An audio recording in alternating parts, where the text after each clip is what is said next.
Sino po ang may final decision sa kung sino ang masasama sa listahan ng tupad beneficiary?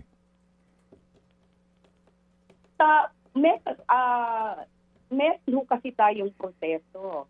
Meron tayong guidelines. So halimbawa, nasa regional ho kasi ang implementation. May mga lumapit na mga tupad beneficiaries o may mga partners na lumapit na sinabing may work program sila, may proposal sila, ito ho yung tatrabahuhin.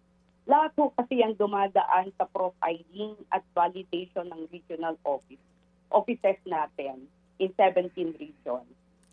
At sa lahat po ng ating mga field offices. So sino ma'am? Sino po, ma'am, just to answer please my question. Sino po ang may final decision na aprobado ang listahan ng beneficiaryo, ma'am, please?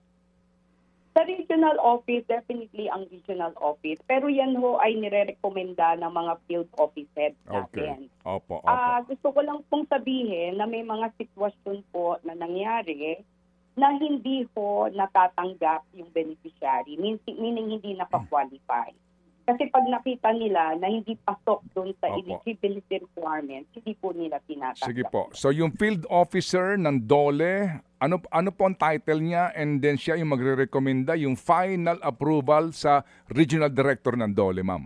May mga provincial heads po tayo. Okay. Sila po yun. May Okay. tupad coordinators tayo, may provincial heads po tayo. Opo. At ito po dinadaan through consultation with the barangay, right?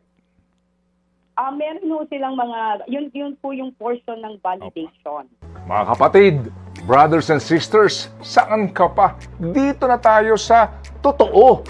Dito na tayo sa True FM. Mga kapatid, mag-subscribe and follow po kayo sa social media accounts ng True Network PH. Yan po kami. Hanapin nyo lang True Network PH, Facebook, Instagram, YouTube, TikTok, and podcast. Mapa Apple or Spotify man yan, mahahanap nyo kami. Lahat ng mga napapanood at napapakinggan nyo po sa programa, nasa social media accounts namin yan. So, paano mga kapatid? See you sa social media!